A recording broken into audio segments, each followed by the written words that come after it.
اگر آپ خلیفہ بن جائیں تو مجھے کیا انعام دیں گے؟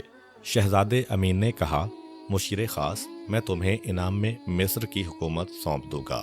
مشیر خاص نے بادشاہ اور ملکہ کے حضور پیش ہو کر شہزادے امین کا جواب پہنچا دیا۔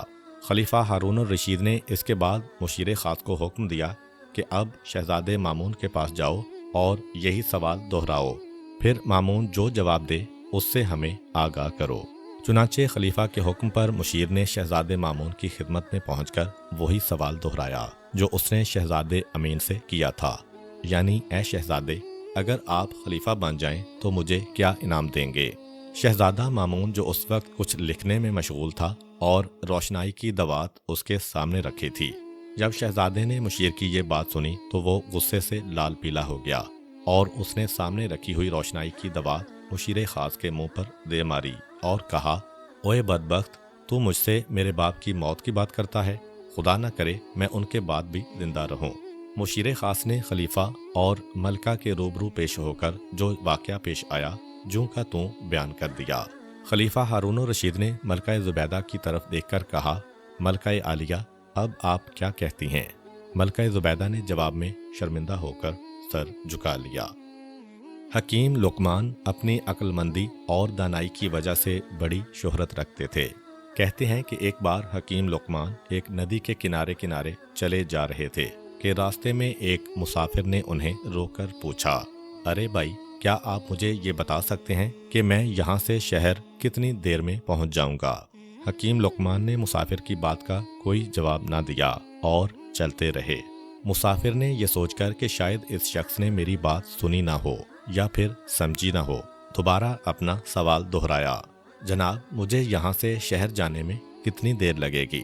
لقمان نے اس مرتبہ نہایت دھیمے لہجے میں کہا، اپنی راہ لو۔ مسافر نے حیران ہوتے ہوئے پھر پوچھا، بھائی صاحب، میں نے آپ سے ایک سوال کیا ہے، شاید آپ نے سنا نہیں۔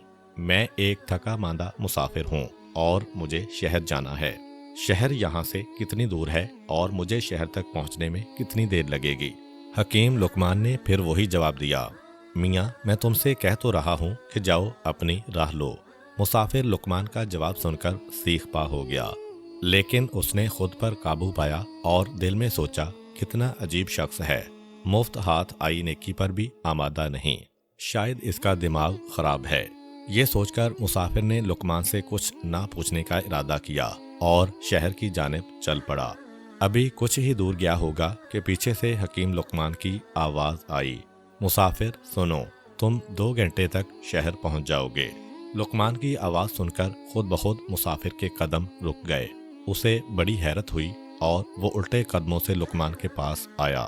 اس نے جناب لقمان سے دریافت کیا، بھائی، جب میں نے تم سے بار بار پوچھا کہ میں شہر کتنی دیر میں پہنچوں گا تو تم نے کوئی جواب نہ دیا، اور اب جب کہ میں آپ سے مایوس ہو کر اپنی راہ پر چل دیا تو تم نے پیچھے سے صدا دی کہ میں 2 گھنٹوں تک شہر پہنچ جاؤں گا۔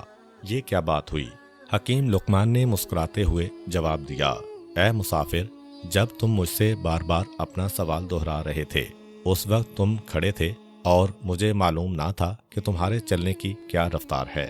پھر بعد میں جب تم چل پڑے تو میں نے اندازہ لگا لیا کہ تم جس رفتار سے جا رہے ہو تو تمہیں شہر پہنچنے میں کم از کم 2 گھنٹے ضرور لگ جائیں گے۔ حکیم لقمان کی بات سن کر مسافر بڑا متاثر ہوا اور دل ہی دل میں لقمان کی دانائی کی تعریف کرتے ہوئے شہر کی طرف چل پڑا۔ قدیم زمانے کی بات ہے کہ ملک خراسان پر ایک بادشاہ حکومت کرتا تھا جو بے حد نیک، رحم دل اور خدا ترس بادشاہ تھا۔ اسے دنیا کی ہر نعمت اور آسائش حاصل تھی، لیکن اس کے باوجود وہ نہایت سادہ زندگی بسر کرتا تھا۔ بادشاہ کے برعکس اس کا وزیر بہت مغرور اور بد مزاج تھا۔ اس کا تعلق ایک دولت مند اور معزز گھرانے سے تھا۔ اعلیٰ حسب نسب اور دولت کی ریل پیل نے اس کا دماغ خراب کر رکھا تھا۔ ان تمام خامیوں کے باوجود اس میں ایک خوبی بھی تھی جو ان تمام خامیوں پر بھاری تھی۔ وہ خوبی یہ تھی کہ وہ حد سے زیادہ عقل مند اور نہایت قابل تھا۔ اس کی اسی خوبی کی وجہ سے بادشاہ اسے اس کی بدمزاجی کے باوجود برداشت کر رہا تھا۔ ایک دن کا ذکر ہے کہ بادشاہ اسی وزیر کے ساتھ کسی سفر پر روانہ ہوا۔ ان کے ہمراہ ایک غلام بھی تھا۔ وہ تینوں اپنے اپنے گھوڑوں پر سوار تھے۔ جب وہ ایک صحرا سے گزر رہے تھے تو اچانک زبردست طوفان نے انہیں گھیر لیا اور وہ ایک دوسرے سے جدا ہو گئے۔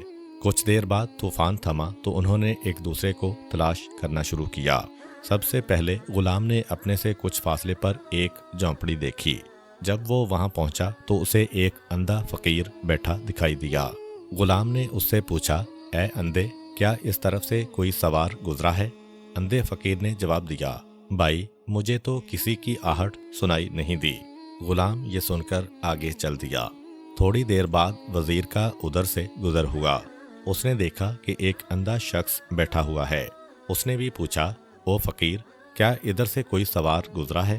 فقیر نے کہا، ہاں، ایک غلام جو گھوڑے پر سوار تھا کچھ دیر پہلے یہاں سے ہو کر آگے گیا ہے۔ دلاور خان بھی اندھے فقیر کا جواب سن کر آگے بڑھ گیا۔ کچھ ہی دیر گزری تھی، اتفاق سے بادشاہ بھی وزیر اور غلام کو ڈھونڈتا ہوا ادھر آ نکلا۔ اس نے جب فقیر کو دیکھا تو اپنے گھوڑے سے اتر کر فقیر کے پاس آیا اور بڑے ادب سے پوچھا، شاہ صاحب، کیا آپ کو معلوم ہے ادھر سے کوئی سوار گزرا ہو؟ اندھے فقیر نے کہا، جی ہاں جہاں پناہ، پہلے تو حضور کا غلام ادھر سے گزرا، اس کے بعد وزیر کیا ہے۔ بادشاہ کو یہ سن کر بڑی حیرت ہوئی اور اس نے فقیر سے پوچھا، شاہ صاحب، آپ تو نابینا ہیں، بھلا آپ کو کیسے معلوم ہوا کہ میں بادشاہ ہوں؟ اندھے فقیر نے مسکرا کر جواب دیا، عالی جا، آپ کے غلام نے مجھے اندھا کہا، آپ کے وزیر نے مجھے فقیر کہا اور حضور نے مجھے شاہ صاحب کہہ کر مخاطب کیا، لہذا گفتگو کے انداز سے ہی میں نے اندازہ لگا لیا کہ کون کیا ہے۔ بادشاہ اندھے فقیر کی باتوں سے خوش ہوا اور اسے بہت سا انعام دے کر رخصت ہوا۔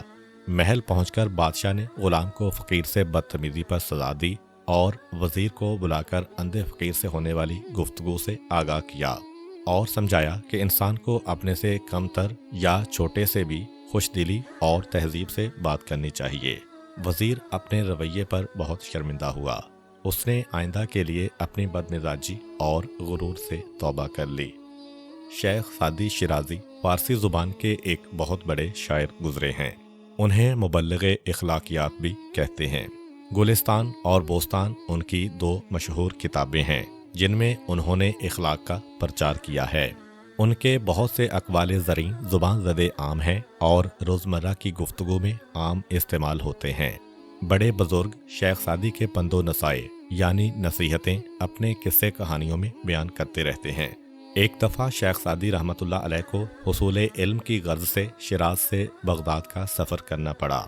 اس دور میں ریل گاڑی، موٹر کاریں یا ہوائی جہاز نہیں ہوتے تھے، بلکہ ایک جگہ سے دوسری جگہ جانے کے لیے گھوڑے، اونٹ اور ہاتھی پر سوار ہو کر جانا پڑتا تھا، یا جو لوگ غریب ہوتے تھے وہ پیدل ہی سفر کرتے تھے۔ شیخ سعدی کے پاس بھی سواری کے لیے کوئی جانور نہ تھا، اس لیے وہ بھی پیدل ہی بغداد جا رہے تھے۔ بغداد شیراز سے کافی فاصلے پر تھا اور شیخ سعدی پیدل تھے۔ پیدل چلتے چلتے ان کا جوتا گھس کر ٹوٹ گیا اور ایسی حالت اختیار کر گیا کہ شیخ سعدی کے لیے اس جوتے کو پاؤں میں پہننا ممکن نہ رہا۔ چنانچہ وہ ننگے پاؤں چلنے لگے۔ سفر ابھی بہت باقی تھا۔ ننگے پاؤں چلتے چلتے شیخ سعدی کے پاؤں زخمی ہو گئے، پاؤں میں چھالے پڑ گئے اور پھر چلنے سے وہ چھالے پھٹنے لگے اور تکلیف بڑھنے لگی، یہاں تک کہ شیخ سعدی تکلیف کی شدت سے کراہنے لگے۔ اب ان کے لیے مزید چلنا دشوار ہو گیا۔ وہ ایک جگہ تھک کر بیٹھ گئے اور اللہ تعالیٰ سے گلہ کرنے لگے کہ اے اللہ تعالیٰ، اگر تو نے مجھے رقم دی ہوتی، میرے پاس پیسے ہوتے تو میں یوں پیدل سفر نہ کرتا، نہ ہی میرے پاؤں زخمی ہوتے اور نہ مجھے یہ تکلیف برداشت کرنا پڑتی۔ ابھی شیخ سعدی رحمۃ اللہ علیہ بیٹھے یہی سوچ رہے تھے کہ انہیں ایک معذور شخص دکھائی دیا جس کے دونوں پاؤں سرے سے تھے ہی نہیں اور وہ کھڑا بھی نہیں ہو سکتا تھا، پھر بھی وہ اپنے دھڑ کی مدد سے زمین پر بیٹھ کر خود کو گھسیٹ کر چل رہا تھا۔ شیخ سعدی نے جب یہ منظر دیکھا تو اللہ تعالیٰ سے معافی مانگی اور اللہ تعالیٰ کا شکر ادا کیا کہ میرے دونوں پاؤں سلامت ہیں، میں کھڑا بھی ہو سکتا ہوں، چل بھی سکتا ہوں، کیا ہوا جو میرے پاس رقم نہیں، سواری کا جانور نہیں یا جوتے نہیں۔ اے اللہ تعالیٰ، تیرا لاکھ لاکھ شکر ہے کہ میرے دونوں پاؤں سلامت ہیں۔ اس خیال کے ساتھ ہی شیخ سعدی نے دوبارہ اپنے سفر کا آغاز کر دیا۔ اس سے ثابت یہ ہوا کہ انسان کو ہر حالت میں اللہ تعالیٰ کا شکر ادا کرنا چاہیے، اور اگر وقتی طور پر کوئی پریشانی یا مصیبت آ جائے تو اللہ تعالیٰ سے اس کا گلہ نہیں کرنا چاہیے۔ یہ خواجہ نظام الملک طوسی کا واقعہ ہے، جو اپنی رحم دلی، ہمدردی، پرہیزگاری اور انصاف پسندی کے حوالے سے خصوصی شہرت رکھتے تھے۔ ان کا خیال تھا کہ اللہ تعالیٰ حقوق العباد میں کوتاہی کو کسی صورت معاف نہیں کریں گے۔ وہ خود بھی یہی کوشش کرتے تھے کہ ان کی ذات سے کسی دوسرے مسلمان کو کوئی تکلیف نہ پہنچے، اور دوسروں کو بھی ایسا کرنے کی تلقین کرتے تھے۔ خواجہ نظام الملک طوسی کی یہ عادت تھی کہ کھانے پینے کی جو چیز ان کے سامنے آتی اسے وہ خود کھانے سے پہلے اپنی محفل میں موجود تمام حاضرین میں تقسیم کرتے، اور آخر میں اگر بچ جاتی تو خود کھا لیتے۔ ایک دن کا واقعہ ہے کہ ایک غریب کسان ان کی خدمت میں ایک خربوزہ لے کر آیا۔ خواجہ نظام الملک طوسی نے کسان سے خربوزہ لے کر اسے کاٹا، اور اپنی عادت کے برخلاف تمام حاضرین محفل کو نظر انداز کر کے اس خربوزے کو نہایت رغبت سے کھانے میں مشغول ہو گئے، اور دیکھتے ہی دیکھتے انہوں نے سارا خربوزہ خود ہی کھا لیا، اور خربوزہ لانے والے غریب کسان کو بہت سا انعام و اکرام دے کر رخصت کیا۔ نظام الملک طوسی کی محفل میں بیٹھے تمام لوگ اس واقعہ پر حیران تھے کہ اس سے پہلے تو کبھی نظام الملک نے ایسا نہیں کیا تھا، لیکن حاضرین میں سے کسی کی یہ مجال نہ تھی کہ ان سے اس کی وجہ دریافت کرتا۔ جب محفل برخاست ہوئی تو خواجہ نظام الملک طوسی کے ایک قریبی دوست سے نہ رہا گیا، اور اس نے ان سے پوچھ ہی لیا، یا خواجہ، آج سے پہلے ایسا کبھی نہیں ہوا کہ کھانے کی کوئی چیز آپ کے سامنے آئی ہو اور آپ نے اسے پہلے حاضرین میں تقسیم نہ کیا ہو، لیکن آج اس کے برعکس آپ نے خربوزہ کسان سے لیتے ہی اسے بڑی رغبت سے خود ہی کھا لیا۔ حاضرین نے اس بات کو محسوس کیا ہے، آخر اس کی کیا وجہ تھی؟ خواجہ نظام الملک نے اپنے اس دوست کو بتایا کہ جب میں نے خربوزہ لوگوں میں تقسیم کرنے کی غرض سے کاٹا تو مجھے محسوس ہوا خربوزہ کڑوا ہے، اور جب میں نے اسے چکھا تو خربوزہ واقعی انتہائی کڑوا نکلا۔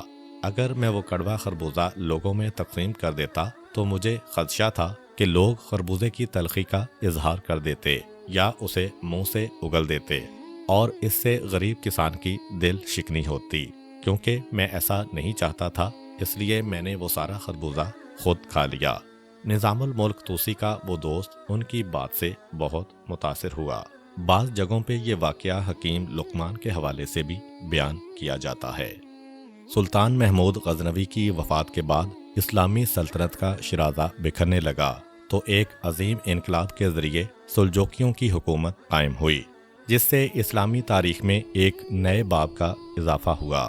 پہلے سلجوقیوں نے خراسان کو فتح کر کے اپنی حکومت قائم کی، اور پھر دیکھتے ہی دیکھتے پورے ایران و عراق پر سلجوقیوں کی مضبوط حکومت قائم ہو گئی۔ سلجوقی بادشاہوں نے مسلمانوں کو ان کا کھویا ہوا وقار واپس دلایا۔ ان سلجوقی حکمرانوں میں تغرل بیگ، علب ارسلان، سلطان سنجر اور ملک شاہ سلجوقی کے نام قابل ذکر ہیں۔ یہ واقعہ ملک شاہ سلجوقی کے دور سلطنت کا ہے کہ ایک دن ملک شاہ سلجوقی کے دائیں پاؤں میں اچانک موچ آ گئی۔ وہ تکلیف کی شدت سے بہت پریشان تھا، اور اس تکلیف کی وجہ سے حکومتی امور انجام دینے کے قابل نہ رہا۔ دربار کے تمام امیر اور وزیر حکومت کے کام رک جانے اور بادشاہ کے پاؤں کی تکلیف کی وجہ سے پریشان تھے۔ ایک وزیر کے کہنے پر سلطان ملک شاہ سلجوقی نے اپنے ایک خاص اور ماہر حکیم عمر خیام کو ایک خط لکھوایا کہ میرے پاؤں میں موچ آ گئی ہے اور میں سخت تکلیف میں ہوں، جس کی وجہ سے سلطنت کے تمام امور رک گئے ہیں، اس لیے تم فوراً دربار میں حاضر ہو جاؤ۔ عمر خیام، جو نہ صرف ایک حکیم تھا بلکہ مشہور منجم، ریاضی دان اور بلند پایا شاعر بھی تھا، اس وقت ریاضی کے کسی پیچیدہ مسئلے میں الجھا ہوا تھا۔ وہ فوراً دربار میں ملک شاہ سلجوقی کے علاج کی غرض سے نہیں جا سکتا تھا۔ دوسری طرف وہ بادشاہ کی ناراضگی سے بھی خوفزدہ تھا، چنانچہ وہ اس سوچ میں پڑ گیا کہ کوئی ایسی تدبیر کرے کہ اسے دربار میں بھی نہ جانا پڑے اور بادشاہ بھی ناراض نہ ہو۔ تھوڑی دیر میں اس کے ذہن میں ایک ترکیب آ گئی۔ اس نے اپنی عقل مندی سے کام لیتے ہوئے جواب میں ملک شاہ سلجوقی کو لکھ بھیجا، بادشاہ سلامت، امور سلطنت کی انجام دہی میں آپ پاؤں کی بجائے سر کو استعمال کریں۔ ایسا کرنے سے آپ سلطنت کے کام بھی سر انجام دے سکیں گے اور آپ کے پاؤں کا علاج بھی ہو جائے گا۔ ملک شاہ سلجوقی کو عمر خیام کا مشورہ اچھا لگا اور اس نے اس پر عمل کیا تو پھر امور سلطنت بھی انجام دینے لگا اور پاؤں کی تکلیف سے بھی نجات مل گئی۔ حضرت عمر فاروق رضی اللہ تعالی عنہ کے دور خلافت میں ایک مرتبہ بحرین سے مشک کستوری آیا۔ کستوری ایک بے حد قیمتی خوشبو ہے جو ہرن کی ناف سے نکلتی ہے۔ حضرت عمر اس وقت اپنے گھر میں بیٹھے ہوئے تھے۔ آپ نے فرمایا اگر کوئی کستوری کو تول دیتا تو میں اسے مسلمانوں میں تقسیم کر دیتا۔ آپ کی بیوی حضرت عاقلہ رضی اللہ تعالی عنہا نے آپ کی بات سن کر نہایت فرمانبرداری سے عرض کیا اگر آپ حکم دیں تو کستوری کو میں تول دوں۔ حضرت عمر نے اپنی بیوی کی بات کا کوئی جواب نہ دیا۔ تھوڑی دیر گزرنے کے بعد آپ نے پھر کہا اگر کوئی کستوری کو تول دے تو میں اسے مسلمانوں میں تقسیم کر دوں۔ جواب میں حضرت عاقلہ نے پھر عرض کی اگر آپ اجازت دیں تو کستوری کو میں تول دیتی ہوں۔ حضرت عمر رضی اللہ عنہ اس بار بھی خاموش رہے۔ کچھ دیر بعد حضرت عمر نے تیسری دفعہ پھر یہی بات دہرائی اگر کوئی کستوری کو تول دے تو میں اسے مسلمانوں میں تقسیم کر دوں۔ جواب میں حضرت عاقلہ نے پھر عرض کیا اے مسلمانوں کے خلیفہ اگر آپ اجازت دیں تو کستوری میں تول دیتی ہوں۔ اس مرتبہ حضرت عمر نے ارشاد فرمایا اے عاقلہ مجھے یہ بالکل پسند نہیں کہ تم جب کستوری کو تولنے کے لیے ترازو کے پلڑوں میں رکھو تو یہ تمہارے ہاتھوں سے لگتی رہے اور جب ہمارے حصے کی کستوری ہمیں ملے تو اس میں تمہارے ہاتھوں سے لگی ہوئی کستوری بلا تقسیم ہمارے حصے میں آ جائے۔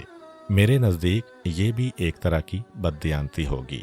ناظرین، اگر ہمارے حکمران اور عوام آج بھی اس سوچ کو اپنا لیں تو پھر کسی کو کسی سے کوئی شکایت پیدا نہ ہو اور ہمارا معاشرہ ایک مثالی معاشرہ بن جائے۔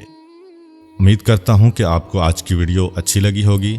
اگر آپ کو ہماری ویڈیو اچھی لگی ہے تو ویڈیو کو لائک کریں اور مزید اس طرح کی ویڈیوز دیکھنے کے لیے ہمارا چینل سبسکرائب کر لیں۔ ملتے ہیں نیکسٹ ویڈیو میں، اجازت دیجیے، اللہ حافظ۔